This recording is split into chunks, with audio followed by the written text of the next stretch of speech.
When you think of video games, the objects within them probably aren't the first thing that comes to mind, but there have been a few objects that have ascended to an iconic status. If you compare it to other entertainment mediums, video games have an extremely unique relationship with objects. They are the only popular medium that allows us to actually interact with the objects. To go along with this interactable aspect, objects in video games often have defined values that give them a distorted sense of worth when compared to real life. In order to explain these unique properties that objects have in video games, I will be focusing specifically on objects in the game Skyrim. Skyrim is an interesting game to look at because not only is it filled with different items and objects, but it has an incredible amount of absolutely useless items. It became fairly well known that the linen wrap is a useless item in the game.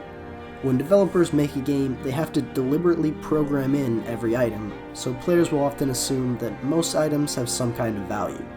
That is why, when new players first played through Skyrim and found the first major dungeon full of these linen wraps, which had a very low gold value compared to their weight, players assumed they must be used for some kind of crafting system in the game. But as it turns out, the developers of Skyrim added thousands of items that aren't even worth picking up for free. This is an often underlooked aspect of learning to play a new game. You have to learn how to distinguish between what is valuable and what isn't. And as it turns out, it isn't always obvious. Skyrim has three primary methods for determining value: weight, value in gold, and the item's effects.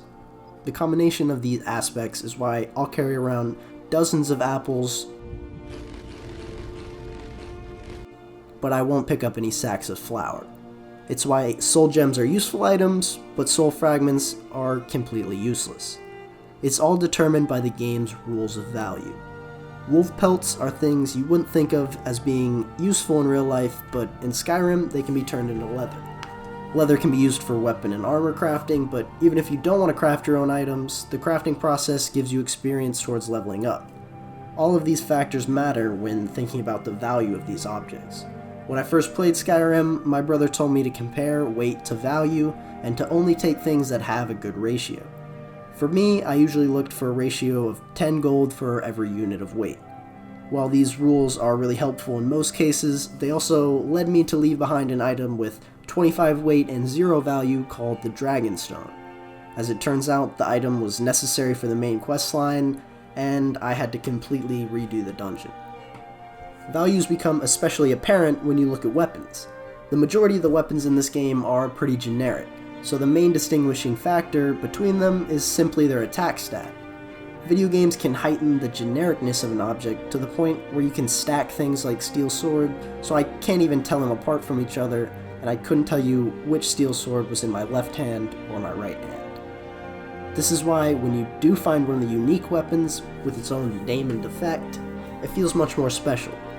While having unique items like the sword Dawnbreaker or the mace of Molag Bal is one way of adding value to items beyond their stats, but there are other ways that a player can become attached to something. I always collect all the books I find in the game because I once read the very first book you find and I realized it was actually pretty interesting. They had interesting lore information and they were something to collect. Despite Skyrim's objects being virtual or not real, I have still developed sentimental attachment to certain ones. I like to keep the rough-skin tunic and the foot wraps that your character starts with because even though they have no real use value, they remind me that I started the game with nothing else. I feel like I've really come a long way whenever I look at them. There's also a reason I feel very conflicted about using the Mace of Molag Bal, because even though it's powerful and very cool visually, the way you obtain it is kind of dark and twisted. You forsake the weak and pitiful Boethia? Yes. You're mine now, Logrolf. Kill him.